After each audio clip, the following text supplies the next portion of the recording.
La Corée du Sud a pour la première fois franchi le seuil de 2000 nouveaux cas de Covid en 24 heures. Un total de 2223 contaminations supplémentaires ont été comptabilisées ces dernières 24 heures. Séoul et la province de Gyeonggi qui l'entoure, soit près de la moitié de la population sud-coréenne, restent toujours les plus importants foyers d'infection avec 650 et 648 cas respectivement.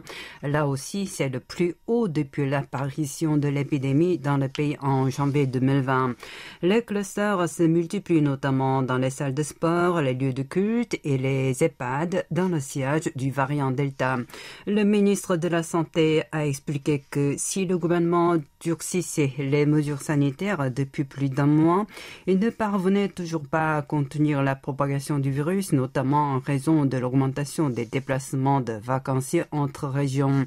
Au cours de la réunion quotidienne du centre de gestion de crise, Kwon Dok-chol a une nouvelle fois appelé les citoyens à se faire dépister dès qu'ils présentent des symptômes du coronavirus. De même, il est fortement recommandé de se faire tester sur son lieu de vacances s'il est très fréquenté avant de regagner son domicile.